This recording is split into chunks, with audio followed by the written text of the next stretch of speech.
Hey folks, welcome back to Only the Best Fantasy Novels. My name is Robin, and today I want to talk about my favorite new fantasy releases over quarter 2 of 2024. So, these are just the new books that came out over the course of April, May, and June of this year so far that I had a blast with. I'm probably going to go through these in roughly publication order. And the first of those is The Book That Broke the World by Mark Lawrence. This is the second entry in his new library trilogy, and it's even more mind-blowing than the first one was. Like, he continues to just escalate the insanity that's contained in this series, and this one was just an expansion of what's been going on. Like, we got more POVs, we got a deeper look at just the lore behind this world, and just a deeper understanding of how this entire setting functions. And not just that, we saw how our characters continue to struggle to try to just get back to some semblance of a normal life following the events of the first book. It was just a brilliant book from start to finish. Like, this is Mark Lawrence's most inventive trilogy to date, for me at least, and there was just so much to unpack in that one. Like, I think I started rambling, and that video where I talk about that book now is probably one of my longest videos really for any single book. But yeah, had an absolute blast at that one.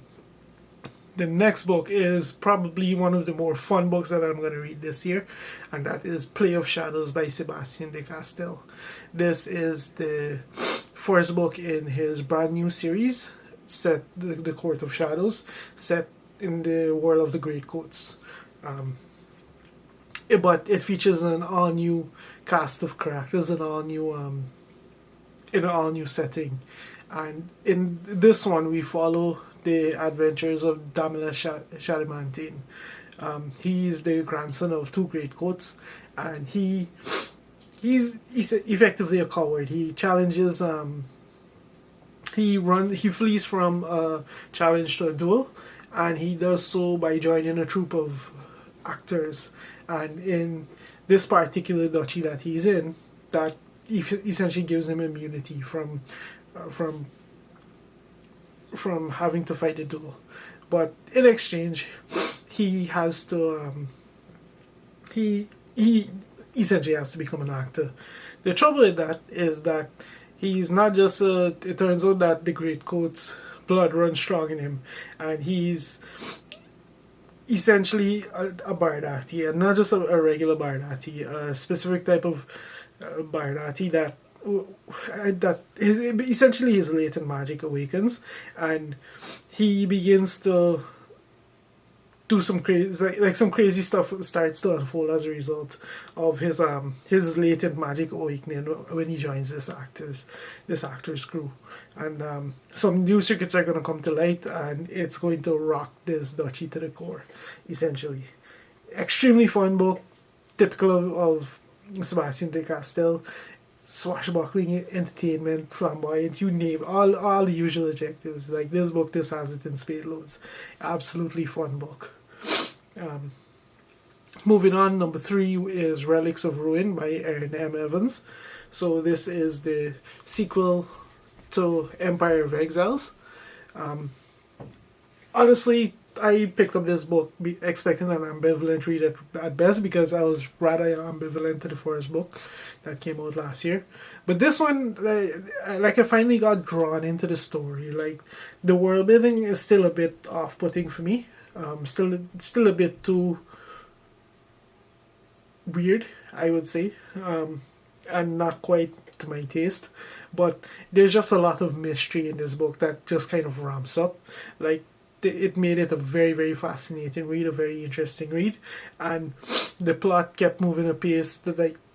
It's not just mystery in terms of the plot, but mystery in terms of the character, because one of the more significant characters, one of the few characters that we really care about in this series, like, things start to unfold with them, and you really start to you find out more about them, and the more you find out about them, the more questions you have, especially because of one of the world building elements that's very prominent in these books.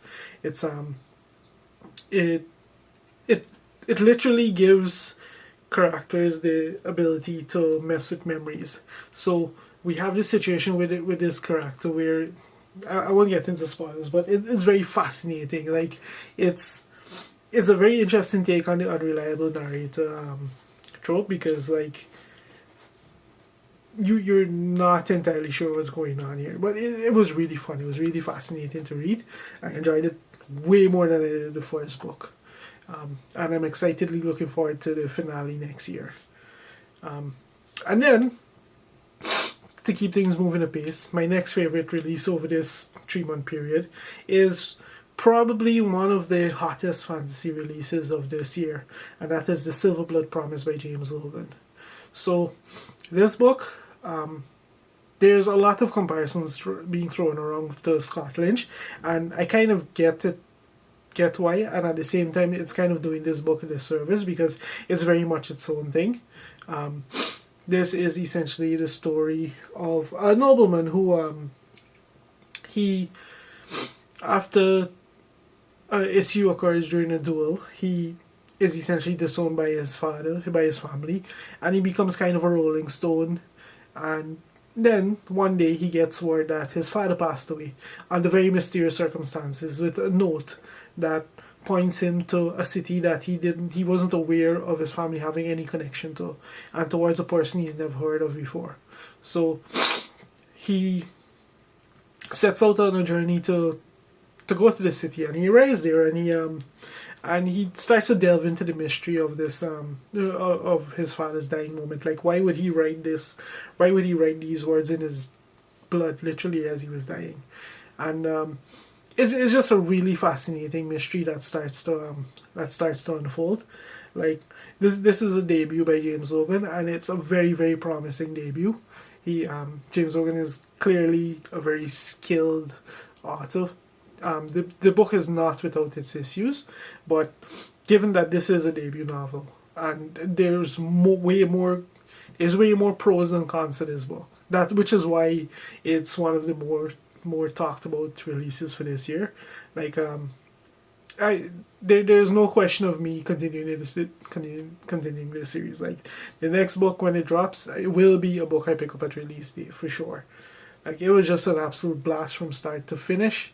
I did have 1 or 2 issues with it that were really truly just nitpicks, and it's a few rough edges that James Logan will, I suspect he'll very easily smooth out as he progresses on his author's journey, and it should be fun. Should be fun to follow him along on that ride. This book itself, like The Silver Blood Promise, was very promising. It was entertaining from start to finish. It has a bit of that swashbuckling, a bit of that seriousness that, which is why like it has a lot of comparisons to Scott Lynch, and it features probably one of the more fun dynamic duos that in any of the books I've read this year. So yeah, like if you want to check this one out, I highly recommend that you do. But at the same time, I don't think it's one that you should like very highly prioritize. Like, if it falls into your lap, sure, go for it. If you want to buy it and read it, go for it. But if you want to read it, but you have other stuff you want to read a bit more, you can probably do so. Because this is probably the start of a trilogy. You have time. But yeah, great book. Moving on, the next book is a book that's probably in the running for me for Book of the Year at the moment, and that is Goddess of the River by Vaishnavi Patel. So last year I got an unexpected delight when my wife forced me to read Vaishnavi Patel's debut novel, Kiki, or Kaiki, however you pronounce that. And in Goddess of the River, she does the same. She kind of does the same thing, a feminist retelling, except in this case, the feminist retelling is from the viewpoint of it's like the anthropomorphized version of the river Ganges, like the goddess Ganga, and the Hindu goddess Ganga, I should say. And we get a look at her spin on the opening events for the Mahabharata, which is probably the greatest epic ever written. The greatest epic ever written, period. Like, we're talking about a story that's multiple times the size of both the Iliad and the Odyssey combined.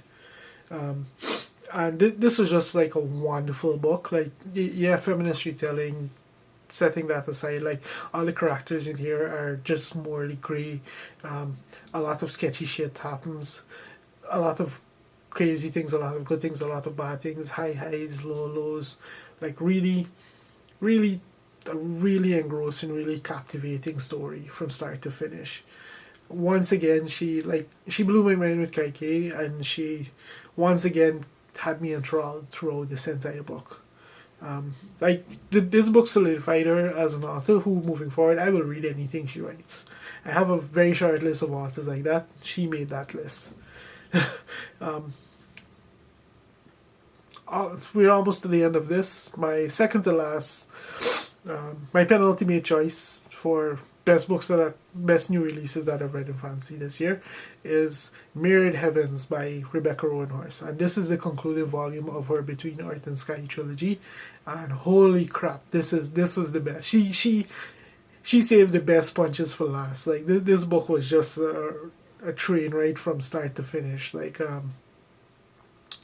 so many things came, so many of the random story of the plots and stories, but naturally it coalesced in this book. Like, a lot of fascinating things happens. I kind of don't want to discuss this book too much because it was just it's the conclusion of a really epic trilogy. Like, I don't want to talk about it too much without getting into spoilers, really, but we essentially see how things wrap up for Serafio and his and Ciala and the rest of the crew, and it was brilliantly done. It was definitely handled. Like, Ciala's storyline in particular, I really enjoyed, because we kind of had an idea of, like, the power set of the Teak that we saw to date in the previous two books. In no way prepared me for what it could really do, which is what we saw in this book, for example.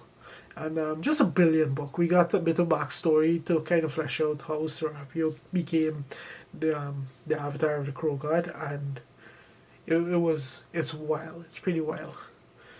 Absolute blast from start to finish. I had way more fun with that one than I expected, to be honest. And yeah, my final enjoyable new release for these last 3 months is Bitter Waters by Vivian Shaw. Now, I feel like I'm in the minority of people who really enjoyed her Greta Helsing trilogy from a few years ago, which was just this cozy spin on a descendant of Abraham Van Helsing, who she kind of falls headfirst in with a crew of a very particular crew of denizens in Europe, whilst conducting her practice of essentially being a doctor to monsters. And like, that was a really fun kind of cozy Fantasy of Manners trilogy. Like, it was a different pace and a different type of story, and it just worked really well for me. I did not know she had a new novel and a new novella coming out, and Bitter Waters is the novella, and it was just a joy to return to this world. Such a charming read. We get an introduction to a new character I was not prepared for. Even when, like, this character was mentioned, I didn't know who I was dealing with because she uses a very archaic title that I've never heard of before. And yeah, it was like, the story itself is pretty dark. It deals with a rather depressing variant of the vampire story, but it ends on a pretty great note. And we also got the introduction of this character, which, like, I'm hopeful that he was introduced in this novella for a reason, that as it pertains to the fourth book. Even if this is just meant to be a standalone to kind of get her back into the world, it works really well. It was a really fun read. And if you're a fan of that series, you definitely want to check out this novella. If you're curious about her writing, you also definitely want to check out this novella, because this was like a great snapshot of why I enjoyed that trilogy so much, in terms of just the vibe and how everything is handled.